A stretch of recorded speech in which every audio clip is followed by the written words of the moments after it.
Hello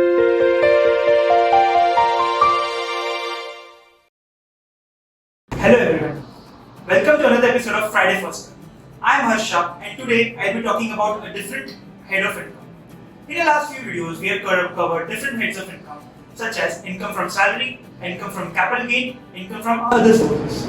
So today we will be taking a different head of income which is quite an important one, that is income from house property. So when you hear the word income from house property, आप instantly सोचते हो कि house property, that is residential property से जो income arise होती है वो यहाँ पे tax होता है. Well, not here.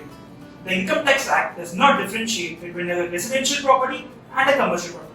So, income from house property includes all those properties such as your house, office, shop, and even your parking lots. Now, let us see what are the different types of house properties. First, SOP, that is self-occupied property. Self-occupied property एक ऐसा घर है जहाँ आप रहते हो. That is, the individual uses it for his own residential purposes. अब जहाँ आप रहते हो या आपकी family रहती है. Now, family includes you, your family, that is your spouse, your children, as well as your parents. So, आप जो property अपने रहने के लिए इस्तेमाल करते हो, that is known as SOP. Now, before 2019, an individual was allowed to treat one house property as SOP. मतलब, let's say आपके पास 3 house property है, तो उसमें से सिर्फ एक ही आप SOP consider कर सकते हो. But after FY 1920, the limit has been increased to 2. So, अगर आपके पास 2 house property है, आप दोनों को SOP treat कर सकते हो. Next, the second is LOP, that is let out property. Let out property is that property which has been rented out during the entire year or a part thereof. Let's say आपका जो घर है, उसमें से आप एक खुद में रहते हो, that is SOP, and दूसरा आपने रेंट पे दिया हुआ है, that is considered as LOP, that is let out property. Now the third is DLOP, that is deemed to be let out property. ये वो property है जो आपके SOP की लिमिट एग्जॉस्ट होने के बाद बच जाते हैं, उसको DLOP कहते हैं. Let's say आपके पास 4 हाउस है, उसमें से 3 वेकेंट है एंड एक आपने रेंट पे दिया हुआ. Now, the one out of those 3 vacant properties, 2 will be considered as SOP, one which is actually been let out, जो रेंट पे दिया हुआ है, that is LOP, that is let out property, and the third one is vacant. But because आपका 2 का exhaust हो चुका है limit, that will be considered as deemed to be let out property, जिस पे आपको कुछ nominal rent दिखा के उस पे tax pay करना पड़ेगा. Now, let us see how is it calculated. So, while calculating income from house property, there are 5 basic components. That is GAV, that is gross annual value. Second is property taxes paid. Third is net annual value. Fourth is standard deduction. And fifth is interest on housing loan. Let us see what it is. First, gross annual value. So, gross annual value for any SOP is 0. Gross annual value is basically आपका जो income arise होता है out of that house property. Now, because SOP से आपको कोई income generate नहीं होता है, उसका value हमेशा 0 ही होगा. And that for the let out property will be the rental income which you have received. Let's say आपको per month 10,000 rupees rent pay कर रहे हो. So for a year, you receive rupees 1,20,000 as your rental income. Now that 1,20,000 will be your GAV, that is gross annual value. Now second, coming to municipal taxes, that is property taxes. The government of India, through its Income Tax Act, has allowed certain deductions on this rental income or any income arising out of house property. One of which is municipal taxes. आप कोई भी municipal taxes या property tax pay करते हो, उस पे आपको deduction मिल जाता है. That is, it gets deducted from your gross annual value. However, an important point to note here is it is always available on paid basis and not on accrual basis. So, अगर आपका property tax accrue होता है, let's say rupees 10,000 during the entire year, but you have not paid that 10,000, आप उसका deduction claim नहीं कर सकते. So, if you want to claim that deduction of municipal taxes, you should have paid that. Now, gross annual value, आपका जो हमने पहले example में लिया was 1,20,000. उसमें से हम 10,000 deduct करेंगे, तो आपका net annual value, that is NAV मिल जाएगा, which is 1,10,000. Now that we have our NAV value, we'll move on. आगे we get 2 types of deduction. One is standard deduction under section 24 clause A, and the second is interest on housing loan deduction, which is under section 24 clause B. तो standard deduction क्या है? Government कहती है कि आप जो भी छोटा मोटा खर्चा करते हैं for accruing or for earning that in rental income, वो सब आपको standard deduction में मिल जाता है. The standard deduction rate is 30%. So let's say अगर आपका NAV is around 10 lakhs, आपको उसका 30%, which is 3 lakhs, तो as a standard deduction मिल जाता है. ये 3 lakhs includes all the expenses. ये पॉसिबल है कि आपने 3 लाख से ज्यादा भी खर्चा किया हो एंड पॉसिबल है आपने 3 लाख जितना खर्चा भी ना किया हो, बट ये स्टैंडर्ड डिडक्शन है जो एवरी हाउस के लिए मिलेगा, provided it has a positive NEV. अगर आपका एनईवी पॉजिटिव या जीरो पॉजिटिव है तो ही आपको ये मिलेगा, बिकॉज अगर आपका एनईवी जीरो है या नेगेटिव है आपको ये नहीं. Now coming to a very important aspect of income from house building, that is deduction of home loan interest. ये बहुत ही कॉमन चीज है जो आजकल सभी लोगों के पास होती है कि वो ईएमआईस पे कर रहे हैं, उस पे इंटरेस्ट एंड प्रिंसिपल कंपोनेंट पे कर रहे हैं, जिसका बेनिफिट वो अपनी सैलरीड इनकम में लेना चाहते हैं.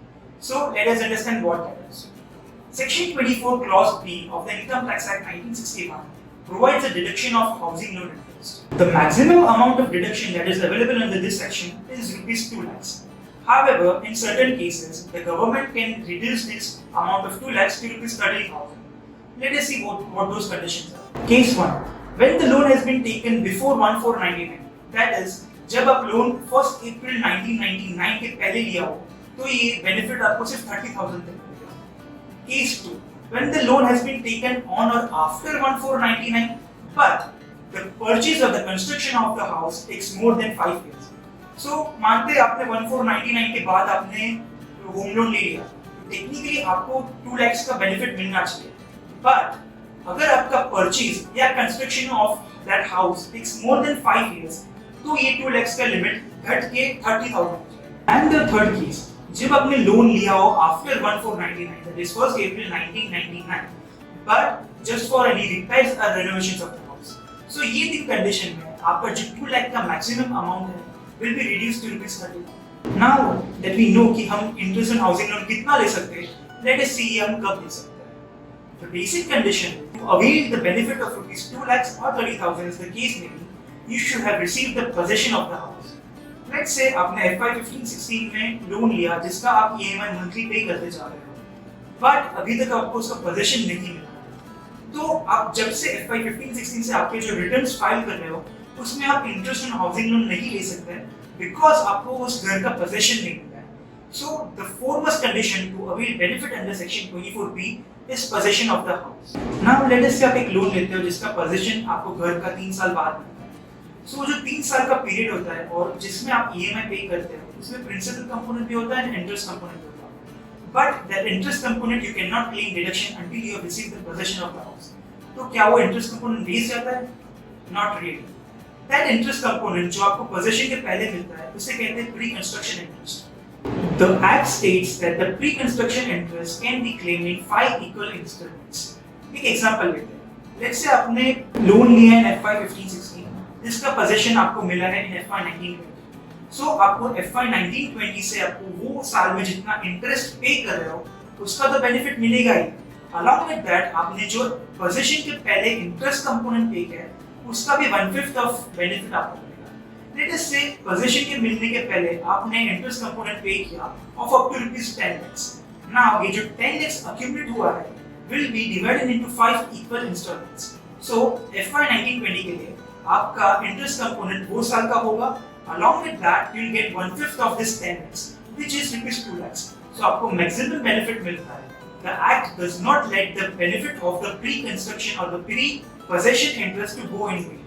ऐसे आप every interest component का benefit ले सकते हैं. There is a lot of confusion कि अगर co-owners या co-borrowers है तो लोन का deduction का जो benefit है वो कौन ले सकते हैं. Let us see what it is. So अगर आप co-owners हैं and co-borrowers हैं, both of them can take the benefit of the interest component as well as the principal repayment. However, the condition is very clear. अगर आपको उसका benefit लेना है, you should be the co-owner in the property as well as the co-borrower of the loan. So अगर आप दोनों conditions satisfy कर देते हैं, आपको इसका benefit मिलेगा. अब ये कैसे मिलेगा और कितना proportion में मिलेगा ये देखते हैं. So let us say you are equal owners in the house and the equal borrowers. So आपको 50-50% में आपको benefit मिलेगा. But अगर आप 70-30% own करते हैं, तो आपको 70-30 की proportion में मिलेगा. Basically, the crux of the situation is the benefit will be passed on to the individual based on their ownership. One more important point to note here is आपको interest component के साथ-साथ principal repayment का भी benefit मिलता है. The interest benefit can be claimed under Section 24 Clause D whereas the principal repayment can be claimed under section 80C. So let's say अगर आप 1 लाख की EMI पे करते हो, उसमें 70,000 is towards the interest component and 30,000 is towards the principal repayment component. So उस 70,000 का benefit आप ले सकते हो under section 24 clause B and जो balance 30,000 है उसका आप ले सकते हो under section 80C. The maximum benefit which you can take under 80C is rupees 1,50,000. However, कुछ केसेस में ऐसा होता है कि आपके पास कोई पॉजिटिव इनकम है नहीं कोई भी दूसरे हेड में जिसके अगेंस्ट आप ये लॉस सेट ऑफ कर सको. So in that case, loss from house property can be carried forward for 8 consecutive years.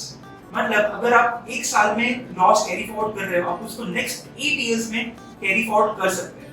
However, important point to note here is अगर आप carried forward loss set off कर रहे हो, that will be allowed to set off only against its own head.